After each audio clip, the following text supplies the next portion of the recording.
As I was thinking about this entire topic, one of the things that struck me is really, is there anything left uncharted in this world? People have climbed the highest mountains. We know where they are, how tall they are. Every part of the globe is well mapped, both physically and electronically. There are space rovers that are landing in Mars and telling us what's going on there. There's missions going into Neptune. There's all sorts of things that are happening.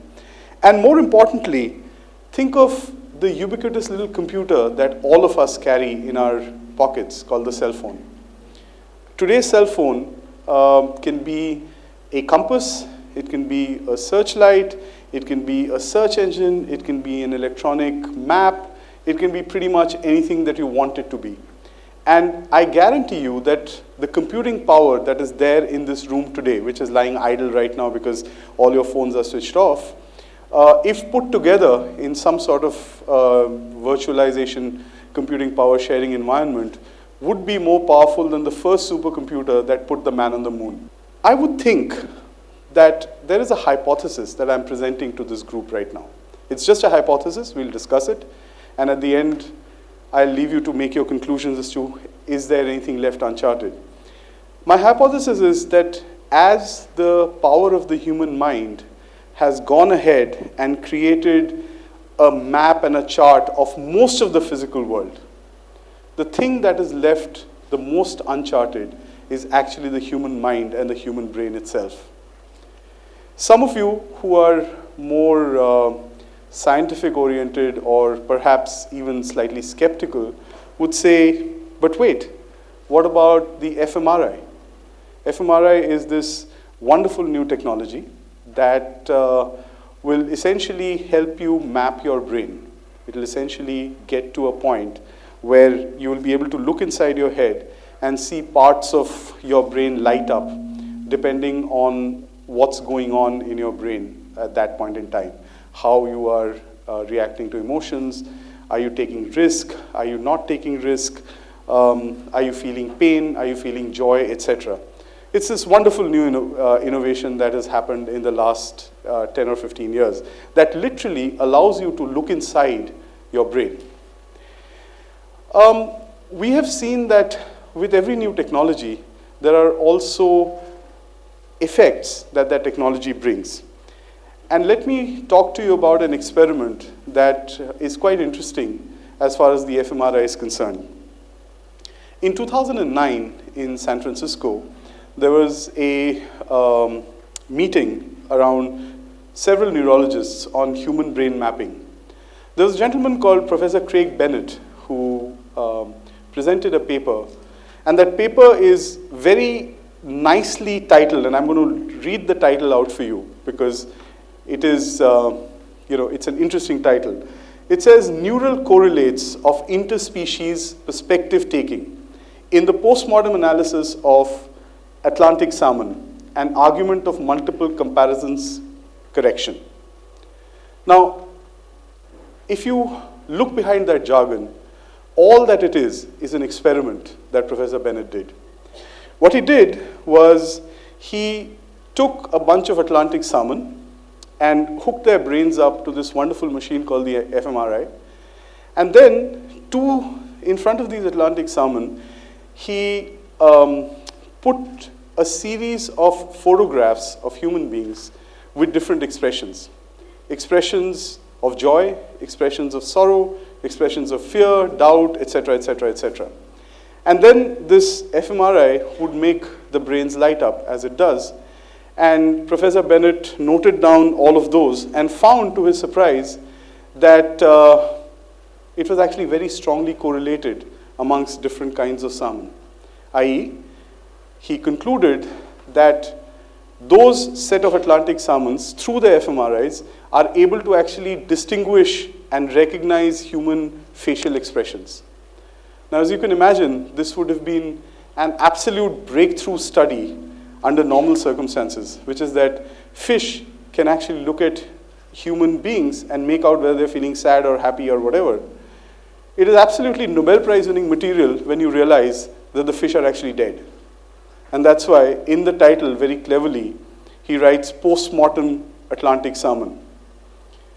This whole experiment that was presented in all seriousness was a very well set up gag, a scientific gag by Professor Bennett. All he wanted to do was to prove that while Fmri and other such technology that is coming in is wonderful and it allows you to look at your brain and allows you to draw conclusions, how you draw conclusions, because there's a lot of chatter going on constantly, and what data you present in what way actually can have a completely different meaning, up to the point of almost ridiculousness to say that dead fish are able to read human faces and come up and tell you whether you're feeling sad or happy. Therefore, let's stay with the hypothesis for a moment. And let me try and tell you why I even present this hypothesis to you today. For that, I want to quote for a moment one of my absolute favorite philosophers, Friedrich Nietzsche.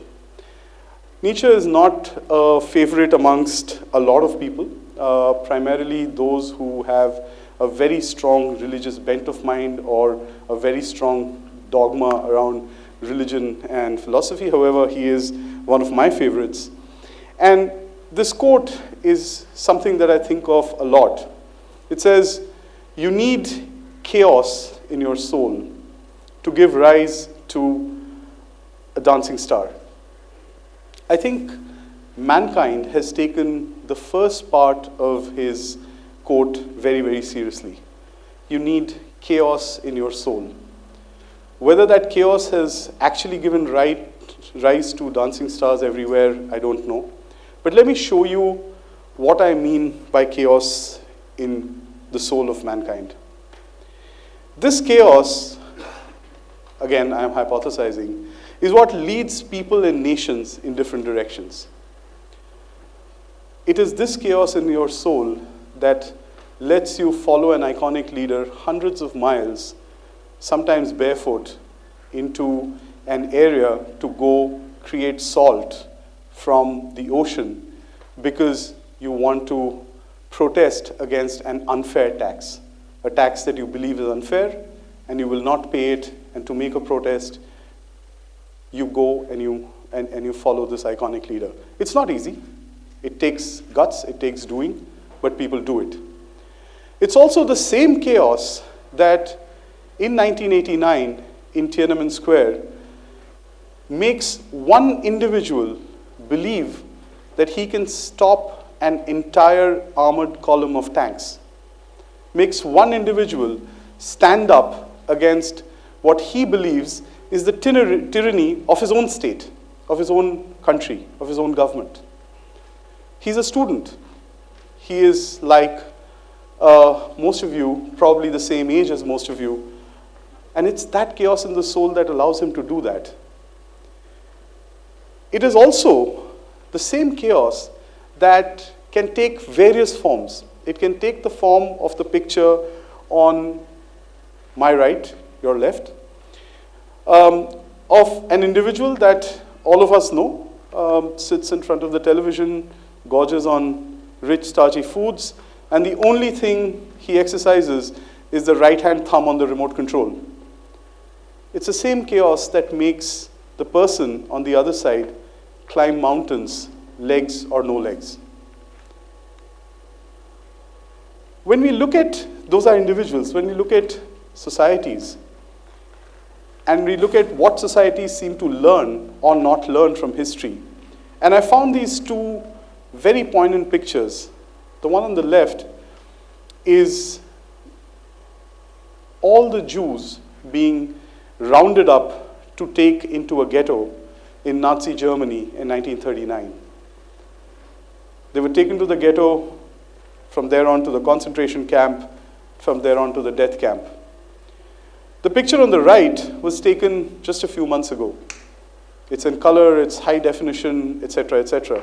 Happened at the borders of Hungary with the millions of fleeing refugees who are fleeing the war and the atrocities that are happening in their country in Syria. Now, they're different situations, but ask the individual on the right who's behind the barbed wire. I am sure that man, that woman, and that child doesn't feel very differently from the man, the woman, the child who felt a certain way in 1939 in Nazi Germany. So it is the chaos in the soul of our societies that makes us not learn from history. And this is not the only example. It's not as if Europe is particularly bad at learning from its own historical mistakes. If you think about the rise of the Taliban, which then transformed itself to the Al-Qaeda, which then transforms itself to the IS, the roots are exactly the same.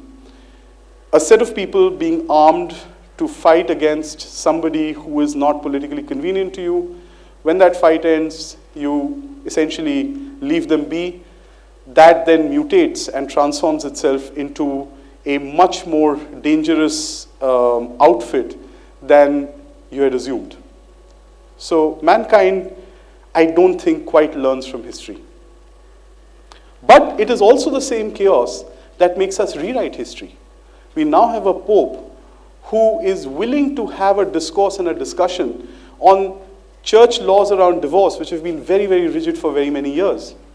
You have a professor that all of us know of who, through just his thinking, in spite of circumstances that are very challenging, to say the least, are able to discuss the nature of existence and maybe the existence of God. It's also the same thing that makes individuals take different trajectories. These are two individuals that I have researched about. Both of them suffer from Asperger's syndrome. So both of them start with some form of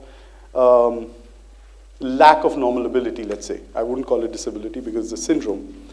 One of them goes on to become a very celebrated hedge fund manager, and the other goes ahead and participates in mass shootings and is convicted of being a mass shooter in Oregon. So the question really is, at what point in time and why is it that individuals, people, societies take such different directions? What is it in our minds, individually or collectively, that makes us go in such diverse different ways and different directions? Is it because technology, while it's made lots of different things and cell phones and electronic compasses and all the rest of it, is it because technology has not been able to create a moral compasses yet? Is it that? And here is where the talk gets a little subjective. I want to present an opinion. It is not by far the only definitive opinion, but it is an opinion. Why is it that technology doesn't seem to have created a moral compass? Why is it that we don't have an absolute standard of morality? Why is it that, different people think of things as right or wrong differently? Like everything else, there is no right or wrong answer. But again, I'll give you a point of view that I strongly believe in. Most of the people here, if you look at what we study, right, and how we question, challenge, how we push back, what we absorb, a lot of it is coming from a certain curriculum, which is making us better and better at making sense of our physical world. It's making sense of the financial markets, making sense of the product markets, making sense of the capital markets, making sense of economics, world trade, etc., etc., etc. But I believe that the only way that society can find a moral compass is if there is strong enough study of both the physical and the metaphysical. And there is a reason that it's called metaphysical, higher than physical. Without that, some of the key questions you would not be able to answer. The questions around how do we make choices? Are those choices ethical choices? How did generations in the past handle these when confronted with some of the same choices? And make no mistake, generations in the past have seen some of the same choices that we are seeing today, maybe in a different form or a different dimension. But make no mistake, those choices were the same. How did they deal with them? And when they dealt with them then, how did people react? That gives us a very, very good idea about how people might react confronted with the same choices. So, what seems to have happened to all of us, included in this company, including me, is that our society seems to have become a really good society of being a microscope, which is on the left. We are able to look at problems, we are able to go out and analyze them, we are able to break them up, etc., etc. So when did we get to be like this? When did we get to be able to read the Black-Scholes model, but not Sartre or Spinoza? When did we get to a point where we are hyper-connected while being alone in the room? When did chatting begin to mean typing on a small keyboard? When did all this happen? And don't get me wrong, I am not a technophobe, I am not a Luddite. I am just commenting on the unipolarity of what we seem to be seeing in today's day and age. It is one direction that people seem to be following. And all I'm asking for is a duality in that area. Technology is great, adopt it, work with it, but let it not be exclusive to some of the other choices that actually make us human. This is very important for this group of people. Because you will soon start making choices. All of you will start making choices. Those choices, when you get into the world stage, those choices will impact other people, the choices that you make, in terms of your consumption, in terms of everything. Make those choices well. And you have to experience some of this metaphysical stuff. It's not just about reading about them or learning about them. You have to experience some of this. And therefore, put yourself out there. Don't hold back. Don't shy away from these experiences.